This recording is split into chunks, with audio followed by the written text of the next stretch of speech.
Thank you very much for the invitation to be here. It's a pleasure to be here. I'm not particularly an expert on collision and electrocution.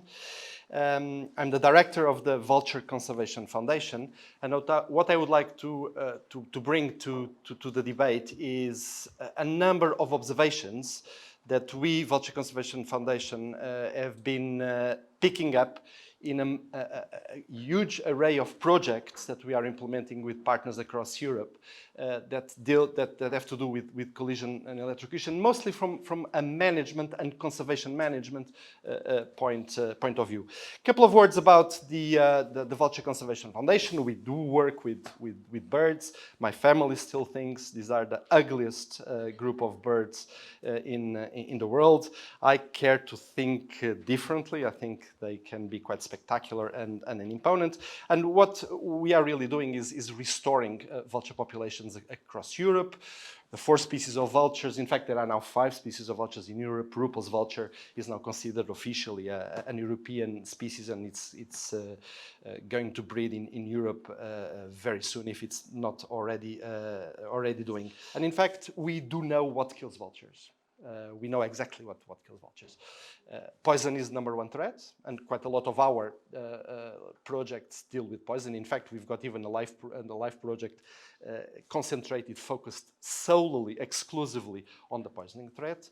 But electrocution and collision is the #2 cause of mortality for vultures, and therefore most of our projects include actions to mitigate collision and electrocution. In all these projects, and some of them have already finished, but most are active, we are implementing electrocution and collision mitigation measures. So, live rupees, Egyptian vulture in Portugal, three live projects in France concerning, well, in fact, 4 with one in Corsica, concerning the birded vulture, the Jeep Help, which has already finished, the Jeep Connect, which has already finished, and Jeep Help was led by Aster, Life Rupees here was led by SPEA, Jeep Connect by LPO, and then the current one, Jeep Act, coordinated by LPO, and Jeep Rescue in Corsica, coordinated by the regional park of Corsica.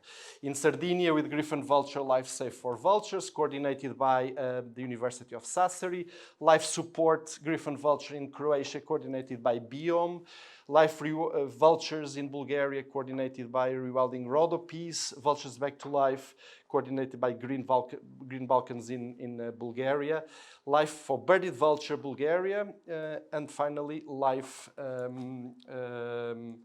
with Vultures, coordinated by BirdLife Cyprus in Cyprus. All of these projects do include measures to mitigate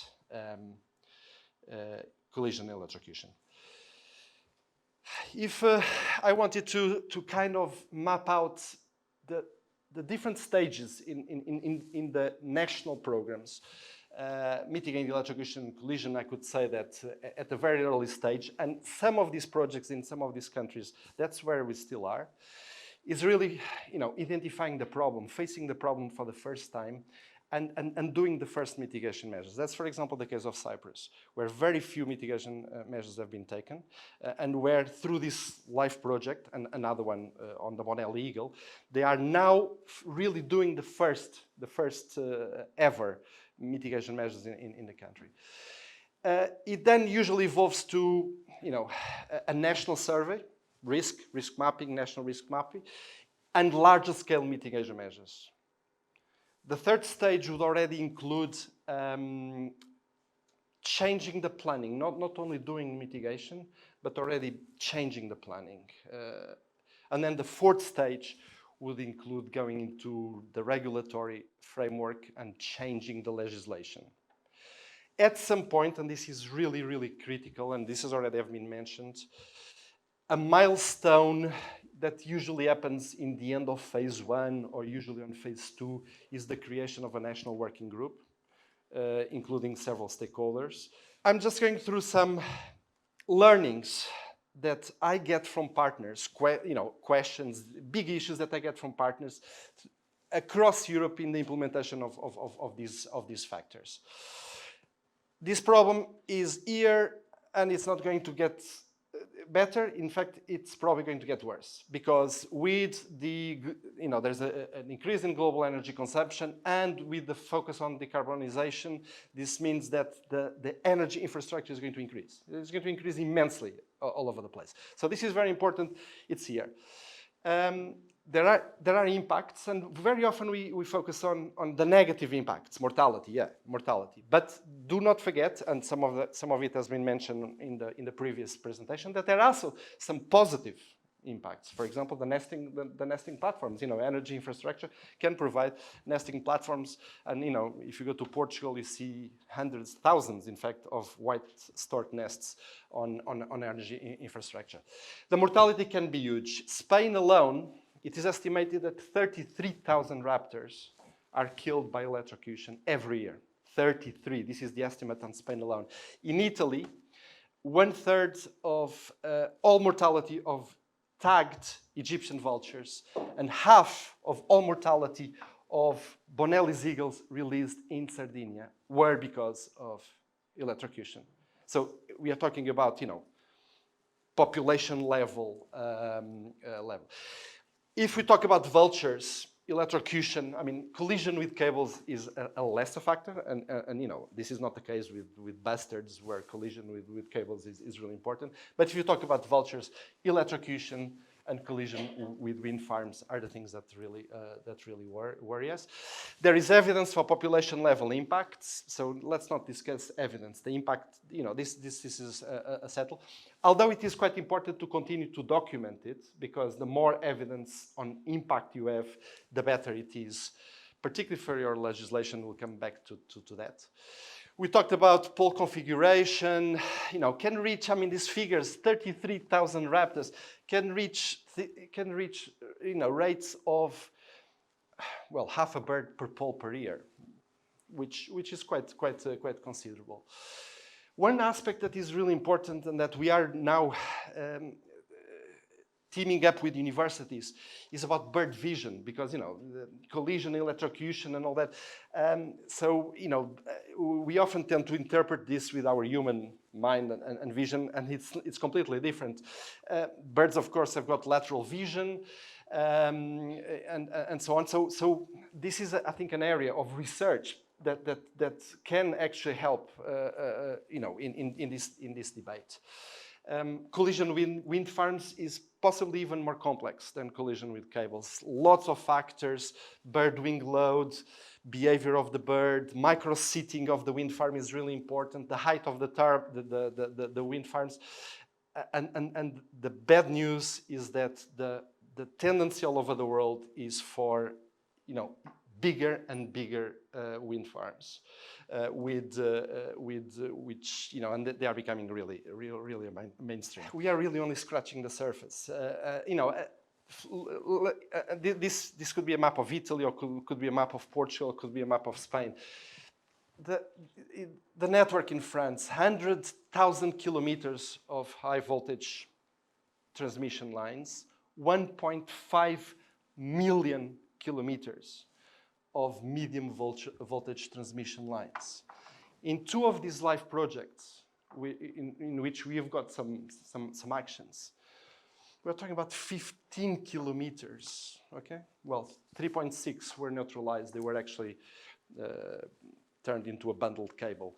15 kilometers. In the new Life GIP Act, which is now being implemented, 20 kilometers of priority lines are going to be acted upon to mitigate the. So it is really a huge difference. In Corsica, in the Life Corsica, we are talking about 28 poles. We are going to remove 2.5 kilometers of a line, putting bird markers, fireflies, or in 1.5 kilometers of line. In Portugal, in the Life Rupees, in the core area of the Egyptian vulture distribution in Portugal, in Spain, a river canyon that has got 100 pairs of Egyptian vulture, we managed to insulate, well, 250 pylons between Portugal and Spain, and maybe 50 kilometers of, with fireflies, but it is really a tiny amount. Of course, it is a priority site, and it makes a difference. But compared with what is out there, is really a tiny amount. And even in, for example, in Bulgaria, where ambition is a little bit bigger, where there's already a long tradition of life projects, where our partners there are working with 2 out of 3 electricity distribution companies. In the new project that has now started in August, we are planning to secure 600 pylons. But that's in priority sites, around colonies or in reintroduction sites. But that's really not enough. Where to start? I mean, these are questions that I often get. Where to start? Prioritization is extremely important. Yeah, nesting sites, priority sites, around colonies, in reintroduction sites, and that's what we are doing through these life projects. But then what happens? We reintroduce birded vultures in the Alps, and they disperse to Holland, and then they get killed in wind farms in Holland. And the first 2 birded vultures that ever got killed, that we have information for, in all Europe, were killed in Holland in a wind farm, coming from the Alps in the normal dispersion phase. So okay, even if you prioritize key sites and all that, there is the dispersion through post breeding dispersion and all that, and in the most unlikely place, you might have mortality, and it's very difficult because we are talking very often rare species where every bird count. So sensitivity mapping is important. I'm not going to that. Tomorrow there's going to be talks about that. Joint analysis of data. This was also touched upon in the previous talk. This is really important in those working groups, in those committees. Sharing the data, looking together, distribution and transmission operators, NGOs and research, looking together at that. Rapid intervention. This is really one problem we've had in many projects. We've identified a line which is a problem, or pylons which are a problem, and sometimes it takes years for one reason or the other. Budget, bureaucracy, expertise, capacity, know-how. It takes years. We've identified a line in Morocco that kills every year dozens and dozens of raptors. It has not yet been acted upon, even though on paper or in principle there is agreement. So rapid intervention is key, something that we need to improve. The issue of comparing different methods, for example, collision, spirals, diverters, double belts, what is better? What works in in my situation? For example, we had that question from Cyprus and from some of our partners. We want to put, what are we going to put? Give us data, give us information. So those comparative studies, those standards are very important, and it's good that projects like this might produce those documents. Distances, very question that we get often. What's the minimum distance? 10 meters or 20 meters, and so on. Recommended distances for the bird diverters and all that. Zero mortality is an impossible target. I saw in one of the slides, I think in your slides, one of the objectives of the Life Danube is elimination of electrocution. That's not going to be possible. Zero, and we know we need to consider this. Zero mortality is impossible. We need to reduce it to tolerable levels, and then we can discuss what is these tolerable levels. But it is important that we recognize this. With the network that we have, zero mortality is impossible. Of course, structural changes to the poles is much better than retrofitting, that mitigation and so on. This is another learning that we get. The issue of training of the teams that retrofit the pylons, for example, is extremely important, because we are now starting to see in lots of places poles that have been acted upon 20 years ago killing birds. Or in projects which are funded by the European Union, job done by electricity company staff that is not properly done, because they were not properly trained. The durability of insulation of the materials is another aspect which is quite important. it was talked, anti-perching systems, they might look attractive because they are cheaper and easier to put, but they are much, they've got much lower effectiveness than insulation proper, and must be complemented with insulation devices. Some innovations and some interesting things: an insulated crossarm. So you actually don't insulate the lines, but actually you put on top of a pylon an insulated crossarm. Is being tested in a couple of places, but very often no one method is fully effective, and really it's a combination of them that we see. The issue that I've mentioned, very bad installation. So you see here, and this has already been mentioned, a pole that has been retrofitted with lots of places of, where the bird could still get killed. And this is happening a lot. Training of staff, I mean, even if is not happening at the rate that we would like to see, and we see that in different of our live projects. Collision, things about collision that we learn, that we hear in our projects, possibly underestimated. The issue that, the scavengers coming and taking the corpses from under the line, so important to have good monitoring. There is really no permanent solution, and effectiveness is highly variable. The permanent solution is really to bury the lines, but that is not probably feasible or possible everywhere. There are operational issues.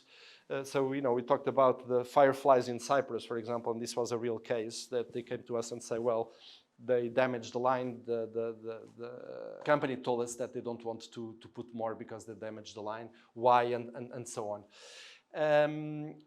Use of drones to put anti-collision devices. We've tested it in a number of our projects in the Alps and in Corsica.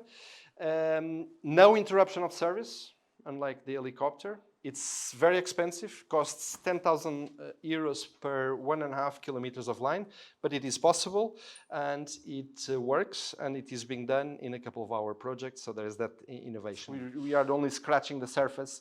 We need a regulatory approach. We need the operators to be liable for the impacts of their operations. And in Spain, this is precisely starting to happen. So they've approved new legislation, which not only defines technical standards, which are then national and agreed and published and all that, what can be put, what cannot be put, what is effective and what is not effective, including some zonation in terms of SPAs and so on. But basically what it says is that if a power line has caused an electrocution and this was not acted upon, so there is information, there is notification. If the operator does nothing, and then there is another electrocution, the operator is liable under the courts for a penalty. So there is an obligation to repair, otherwise a penalty, and this is already happening. Of course, huge funding issue. This costs a lot of money. Spain invested 100 million euros in the last years and is now allocating a further 60 million euros from the PRR, the famous post-COVID EU recovery grant that is available to all the national countries, all the EU national countries. And they really want to mitigate 20,000 pylons. So the scale is truly at national level. We are doing 15, 20, say 300 in one of the live projects. At national level, they want to correct 20,000 pylons with these 60 million euros from the PRR. In terms of collision, the Red Eléctrica Nacional of Spain has got a budget of 1 million euros a year for their national program of anti-collision measures. And they usually target 200 kilometers a year for anti-collision with bird diverters. And they use that national committee to identify and discuss with NGOs and experts what are the priority areas. So yeah, Spain. So yeah, there are already sentencing and fines imposed by the courts on the operators for non-compliance and non-action. Inviting electricity distribution or transport companies as project partners is often a very good first step towards then establishing those national committees. You know, collaborate on a live project.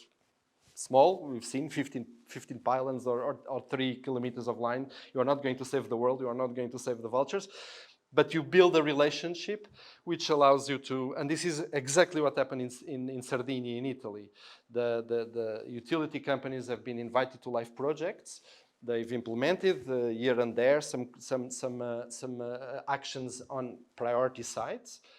And now they are starting to talk about a regional, because you know it's a regional government in Sardinia, a regional working group that then deals with things in a much more systematic way.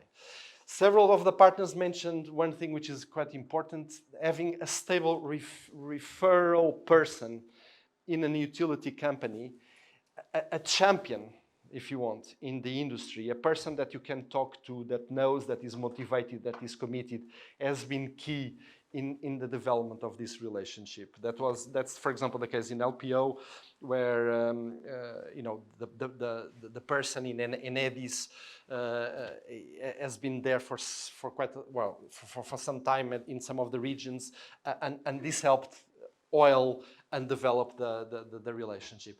It's really important to talk with the industry and convince them that operational losses due to electrocution and collision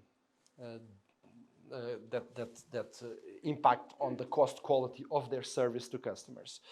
But also other socioeconomic costs of electrocution. And for example, forest fires in a number of countries are often caused by electrocution events. These issues should be incorporated into the the operations and considered by the industry and by the regulator in order to then plan further action. And this has been also mentioned, guidelines, where are the documents where I can see the effectiveness or the different types of materials, the prices of the materials. They do exist. IUCN, for example, has got a very good document. There's even some applications, mobile apps where you can report, you can get some information. So these exist, and it would be good to maybe rationalize or make a comprehensive list. So these are some of the issues, and I think this is it. Yeah, exactly. So these are some of the issues that we come across together with our partners across Europe in the different geographies and in the different contexts in all these different countries where we are implementing projects, including those live projects that I've mentioned that relate with collision and electrocution.